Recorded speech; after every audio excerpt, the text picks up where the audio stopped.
පහුගිය දවස්වලදී ශ්‍රී ලංකාව හරහා ඉතාමත් විනාශකාරී බලපෑමක් ඇති කරමින් දිත්වා නැමැති සිරිකුණාටුව හමා යාම සිද්ධ වුණා.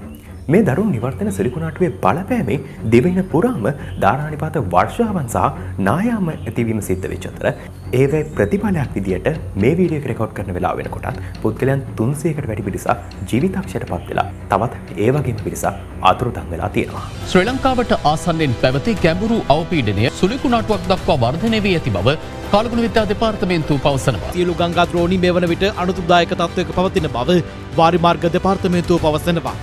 ඉතින් බෙන්ගාල බොක්කේ ක්‍රියාකාරීත්වය නිසා ශ්‍රී ලංකාව නිරන්තරයෙන්ම වගේ වායුගෝලීය අඩු පීඩන තත්ත්වයන් වලට ඒ වගේම සුලිකුණාටුවල වක්‍ර බලපෑම් වලට සහ ඇතැම් අවස්ථාවල මේ වගේ ඍජු බලපෑම් වලට ලක්වීම සිද්ධ වෙනවා. ඉතින් ලාංකිකයන් විදියට මේ සුලිකුණාටු පිළිබඳ දැනුවත් වෙලා ඉන්න එක මම දකින විදියට කාලීන අවශ්‍යතාවයක් බවට පත් වෙලා තියෙනවා. සාමාන්‍යයෙන් බෙන්ගාල බොක්ක ආශ්‍රිතව ඇතිවන සුලිකුණාටු අපි හඳුන්වන්නේ සයික්ලෝන්ස් විදියට. ලෝකයේ විවිධ ප්‍රදේශ සහ ඒවා ඇතිවන කලාප මත පදනම් වෙලා මේවා හරිකේන් විදියට හරි එහෙමත් නැත්නම් ටයිෆෝන් විදියට හරි හඳුනා ගන්නු ලබනවා. ඉතින් මේ සයික්ලෝන් එකක් කියලා කියන්නේ උණුසුම් නිවර්තන සාගර මත ඇතිවන දැවැන්ත කුණාටු විශේෂයකට. සයික්ලෝන් එකක් නිර්මාණය වන ක්‍රියාවලිය අපිට පියවර කීපයකින් හඳුනා ගන්න පුළුවන්. මේ සොලිසුලන් ඇති වෙන්නේ උණුසුම් සාගර ජලය මතු පිට. සෙල්සියස් අංශක 26ට වඩා වැඩි උෂ්ණත්වයකදී හිරු එළිය මගින් සාගර මතු පිට ජලය උණුසුම් කරන අතර මේ උණුසුම් ජලය වාෂ්ප වෙලා මුහුදට ඉහළින් උණුසුම් සහ තෙතමනය සහිත වාතය නිර්මාණය කරනු ලබනවා. මේ උණුසුම් සහ තෙතමනය සහිත වාතයේ ඝනත්වය නම් සාපේක්ෂව අඩුයි. ඒ නිසා ඒවා ඉහළ නගින්න පටන් ගන්නවා.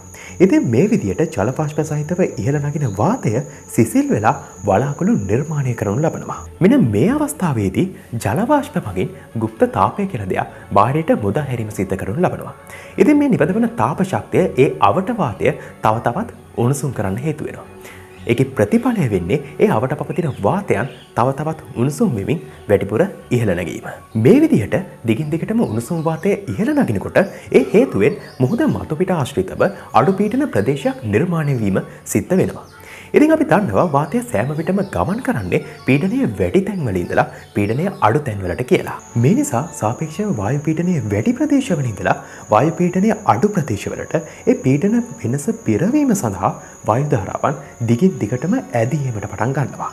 මේ පැමිණෙන වාතය කොරියෝලිස් ඉෆෙක්ට් එක විදිහට හඳුන්වන සිදුවීම නිසා භ්‍රමණය වීමට පටන් ගන්නවා. උතුරු වර්ධගෝලයේදී නම් මේවා වාමාවර්තව භ්‍රමණය වෙනකොට දකුණු වර්ධගෝලයේදී ඒවා දක්ෂිණාවර්තව භ්‍රමණය වීම සිද්ධ වෙනවා. මේ භ්‍රමණ චලිතය නිසා තමයි අපි කුණාටුවක දකින අර ලාක්ෂණික රවුම් හැඩය දකින්නට ලැබෙන්නේ.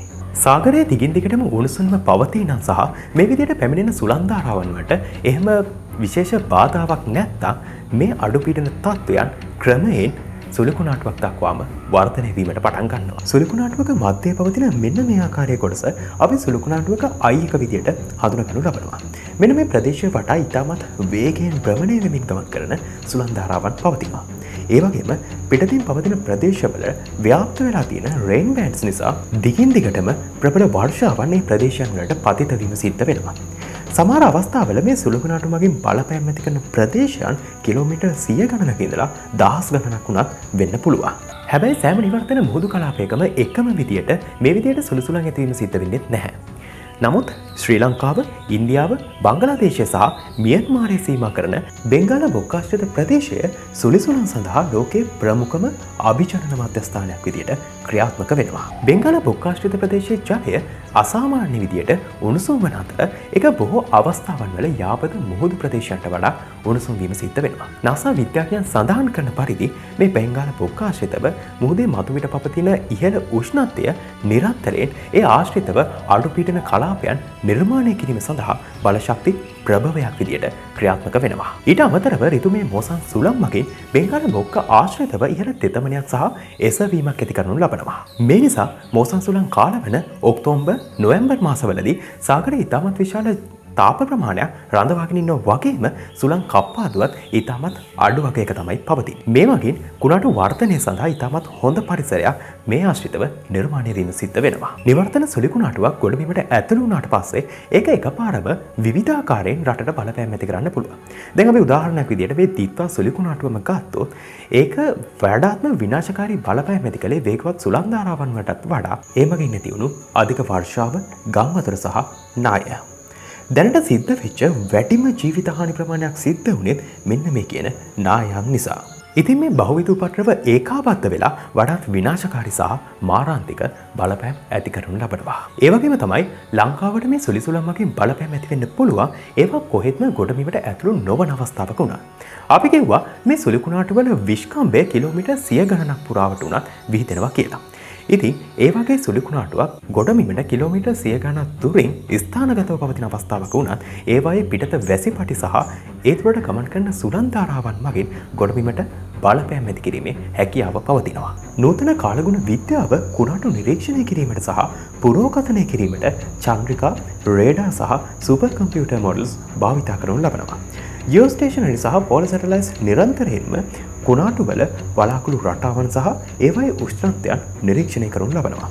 කාලගුණ රේඩාර් පද්ධති මගින් රේන් බෑන්ඩ්ස් නිරීක්ෂණය කරනවා. මේ දත්ත සහ නිරීක්ෂණ මත පදනම් වෙලා ඉදිරි දිනවලදී පීඩන අවපාතයක් වර්ධනය වන ආකාරය, ඒවා සුලිකුණාටු දක්වා පරිණාමය වන ආකාරය සහ සුලිකුණාටු වල ඉදිරි ගමන් මාර්ග පිළිබඳ පුරෝකථනය කරන්න කාලගුණ විද්‍යාඥයන්ට හැකියාව ලැබිලා තියෙනවා. සුලිසුලන් කියලා කියන්නේ පෘථිවියේ ඇතිවන විනාශකාරීම ස්වභාවික ආපදාවලින් එකක්. ඉතින් මේවා පිළිබඳ කලින් දැනුවත් වීම අපිට ජීවිත විශාල ප්‍රමාණයක් බේරා ගැනීමට හැකියාව ලබා දෙන දෙයක් වෙනවා. ලෝක කාලගුණ විද්‍යා සංවිධානයේ සඳහන් කරන පරිදි මේ සොලිසුලම් වලදී අපි පූර්ව අනතුරු ඇඟවීම් වලට සංවේදී වීම ඉතාමත් වැදගත් වෙනවා.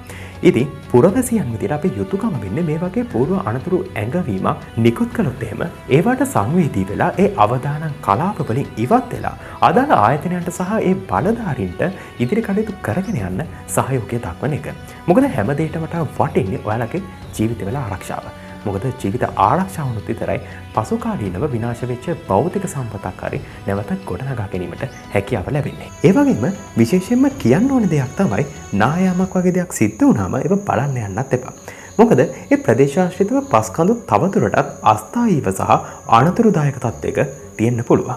ඉතින් ඒ වගේ අවස්ථාවක පළමු නායාමට පස්සේ දෙවෙනි නායාමක් සිද්ධ වෙන්න විශාල ඉඩකඩක් තියෙනවා.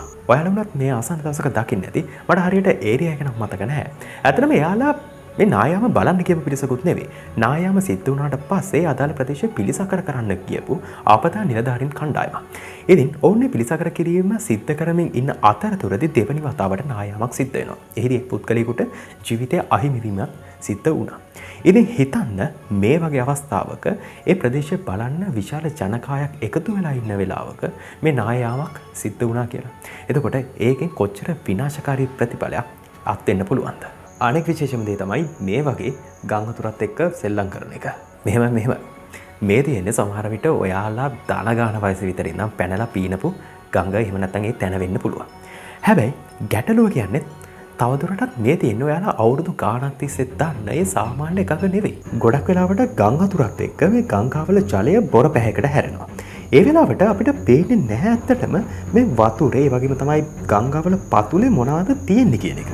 සමහර විට වතුරට ගහගෙන ආව සූන්බුන්, ගස්, කටුකම්බි වගේ දේවල් වතුරේ හිර වෙලා තියෙන්න පුළුවන්. ඉතින් ඒ වගේ වෙලාවක මේ විදියට වතුරට පනිනවා කියන එක ලොකු අනතුරකට අතවැණීමක්. ඉතින් දැන් සිද්ධ වුණාට පස්සේ ආයේ දේවල් ගැන කතා කරලා වැඩකුත් නැහැ. ඉතින් මේ දේවල් ගැන මට කියන්න අමතක වෙච්ච ඔයාලත් දන්න තවත් දේවල් ඇති. ඉතින් ඒ දේවල් අනිත් අයටත් දැනගන්න පහලින් කමෙන්ට් එකක් විදිහට එකතු කරන්න. ඒ වගේම තමයි මේ වීඩියෝ එක තවත් කෙනෙක්ට ප්‍රයෝජනවත් වෙයි කියලා හිතනවා නම් ෂෙයා කරන්න.